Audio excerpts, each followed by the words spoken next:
Hello, everybody. Happy Monday. It's Dave Neal, stand-up comic and host of Bachelor Nation News. I'm going to be making some videos this week, filming remotely from Disney World in the Harry Potter universe, and then New York City. So I'm going to be all over the East Coast this week. If you do want to come see a stand-up show in New York City, end of November, you're going to have to go to my Instagram at dneals to see where, but I'll be in Williamsburg, Brooklyn, and I think I'll have a Manhattan show too. If I don't end up booking a Manhattan show, I'm going to do a Bachelor Nation meet and greet, and we're just going to hang out at a bar somewhere. Sound good, folks? Sounds great. All right, so let's get into this video. It's an article written by Rochelle Hampton in Slate.com called "The Bachelor's Relationship to Influencers Has Never Been More Twisted," and we're going to discuss this. I think it's an interesting topic we regularly chat about on the podcast here. The topic of how these Bachelor contestants make their money. Now, some people remain being a flight attendant or working in pharmaceutical sales or whatever it may be, but most people of the younger generation, especially during this pandemic, are not happy with their jobs. And some people say, oh, I like my job perfectly fine. And maybe you do, but maybe if you had a better opportunity like this, you would take it. Now, can influencer culture exist while also trying to find love? And can you even take the two apart? I mean, you could be something as lame as a chiropractor, and you're still going to need to be doing TikTok videos and chiropractor is not too lame. By the way, I have a bit about the chiropractor I just uploaded on my Patreon. I'm going to tell you the joke, okay? I made this tweet, and it goes like this. My chiropractor is an anti-vaxxer, but I still visit him, because I've decided I'd rather get my neck adjusted than worry if I spread coronavirus to other people. It's a joke, folks. Okay, and then I go, why should I care if my chiropractor's anti-vaxxer?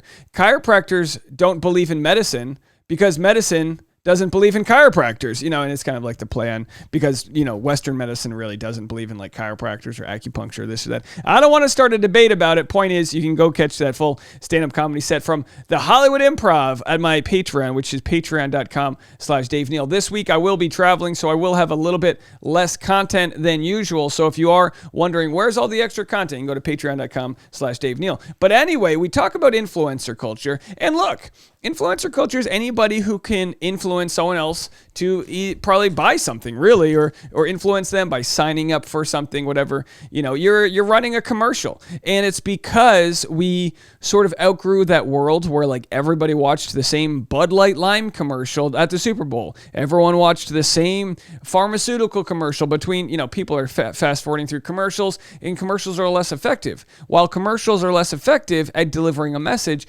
influencers are more effective. Obviously, people trust other people that they believe in. Now, if that meant I shilled a bunch of, detox teas that I didn't actually take, that would be a problem. You probably would only believe me for so long, and eventually you'd be like, all right, Dave, the rube's up. We get it. You're making money off of us.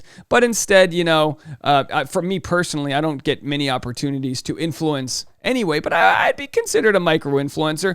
Let me tell you something. If you want to know what my first... Are you guys excited for this? This is this is breaking news. This is gonna be the first time I share it live in a video. My first influencer opportunity that I'm gonna do with you guys. Are you ready for this? I'm doing a toy drive, okay? So I am going to influence you guys to raise $10,000 with me for the Marine Toys for Tots. Now, don't donate yet. I'm gonna have this go live on Friday. On Black Friday, when everyone's out there, when the corporate excess and slinging TVs. By the way, did you guys know this? On Black Friday, when they sell things at a discount, did you guys know this? A lot of times they actually sell an inferior product. So if you thought you normally bought a $400 TV and it's on sale on Black Friday for $360, they actually have a lesser quality TV they're selling you. Did you guys know this? And did you also know when you go to like outlet stores for like the Gap, a lot of times you're not buying clothes they would sell at the Gap. You're buying actually lower quality clothes that they sell specifically for outlet stores. If anyone wants to comment on if that's true or not, let me know. The point is this is going to be my first influencer campaign, and I think we're going to raise over $10,000. And I will be donating money too, folks. Don't get it twisted. I've got a plan where I'm going to be donating money, and it's going to inspire others to do the same. And you just stay in touch, because I think throughout December, I want to see how quickly we can hit 10,000. Not only do I want to hit it, I want to see how quickly we can hit it, and I want to see how high we can actually get. So, and of course, if you can't afford, take care of your own family and in their presence and all that. I want everyone to have a happy Christmas.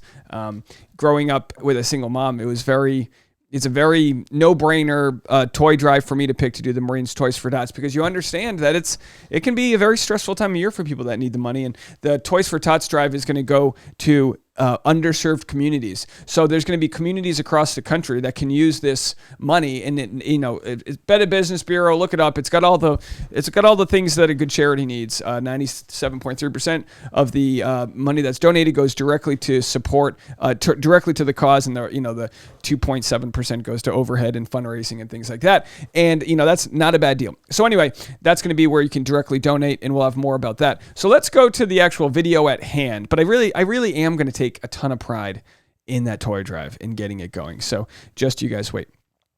The Bachelor's relationship to influencers has never been more twisted. All right, let's have a listen. Let's read it, and let's see if we agree or disagree. The Bachelor and its spin-off shows are now among the most reliable launch pads for wannabe influencers. Wannabe is a very biased word to let the audience know that the writer probably doesn't approve of the culture. Since the very first contestant signed on the FabFitFun dotted line, the Bachelor franchise has morphed from a forum for 20-something dental assistants to vie for the effect of a boring hunk into a spectacle of shameless self-branding. There was a time when the classic Bachelor line, not there for the right reasons, meant that a contestant didn't really seem ready for an engagement. Now it's an accusation that someone is simply trying to grow their follower count. Follower count equals money. Late-stage capitalism, having equity, whether it's your TikTok channel, even your MySpace, Facebook, whatever the hell it is, if you have a big enough following, you can generate income from that. I don't know how that's any less moral than, say, working for someone else's dreams. I always talk about don't rent out your time, and it's the idea that if you're on the clock as a salaried or paid employee, even though you might like your money or your healthcare benefits, and of course, healthcare benefits in the United States should not be tied to your employer. They should not have, do I need to get this thing going right here? Employers should not have the right to dangle basic human rights over your head so that you stick working at a job you may not want to be. How about they encourage you to work at the job because they pay you enough of a livable wage that it's an actual culture you want to be at? So anyway, the point is that I'm already thinking this article is a little too snarky for my liking. Never has that been clearer than in the most recent season of Bachelor in Paradise, when two former fan favorites, Brendan and Piper, were quickly ostracized after getting caught discussing their brand engagement strategy on camera. Their ouster was the result not only of their inability to avoid saying the quiet part out loud, but of an underlying tension in the Bachelor universe that's becoming impossible to ignore. Now, I will say this, later today, like in a couple hours, I'm going to be dropping the Game of Roses podcast. I interviewed the hosts of Game of Roses. It is a fantastic podcast. We had a blast of a time, and they talked about the fact that, everyone's there for the wrong reasons. Yeah, the best case scenario is you build your following, and maybe you find love, or maybe you find friendships. It's summer camp. This is real world, modern day. You know what I mean? If they fall in love, great, but chances are it's not going to happen. It's harder than that. You don't just put people in a mansion and expect them all to fall in love. Will they fall in lust? Sure. Will they break up when they have to run a marathon together? Maybe. The Bachelor, despite its many protestations, am I saying that wrong? Has never been about finding true love. The particular joy on the show arguably lies more in the ingenious group casting, its ability to make each season a uniquely combustible mix of people you hate and people you root for, than in the persuasiveness of its storybook romance. Still, it has to maintain a veneer of authenticity for buy-in from the audience it has built. If the franchise drops the ruse, it risks veering into the territory of shows that are explicitly and exclusively built to supply trashy drama like TLC's 90 Day Fiancé or Netflix's Too Hot to Handle. All right, that's an interesting point. They have to the show has to keep that fourth wall up, the idea that they're there for love, or else a portion of the audience isn't going to be invested. Of course, many contestants use the franchise as a platform to promote themselves before the widespread adoption of Instagram. In the influencer era, though, every candy applicant already has a social media personality to be combed through during the casting process, a whole portfolio of their relationship history and public beefs and idiotic tweets. It's never been easier to pack the contestant pool with people who make for easy villain narratives. And this apparent strategy has reaped dividends when the show wasn't getting blasted for casting people with a history of easily unearthed, casually racist posts. Corinne on Nick Viall's season provided 8 weeks worth of conflict. Jed on Hannah Brown's season made it past the finale before his engagement strategy fell apart and provided one of the most dramatic after the final rose episodes in recent history. The show is now as dependent on aspiring influencers as aspiring influencers are on the show. But the past year of Bachelor history suggests that the show and its spin-offs are facing a kind of existential dilemma. Brendan and Piper were basically harangued off the island by a group of contestants chanting "here for the wrong reasons." A similar fate befell Thomas, an early favorite of Bachelorette Katie Thurston, whose influencer aspirations were apparently so obvious that they inspired the rest of the contestants to threaten a strike unless Thurston got rid of them. And within the first episode of Bachelorette Michelle Young's season, a contestant is eliminated for having a seemingly producer-planted binder full of information on the show that demonstrated his alleged designs to be either the next Bachelor or a fan favorite. And of course, those notes were written from somebody, a friend, and gave them to this guy who likes to take notes, and I think we realized he kind of got a raw deal out of the matter. All these eliminated contestants were great, irresistibly hateable reality TV characters, and their seasons got a lot more boring once they were gone.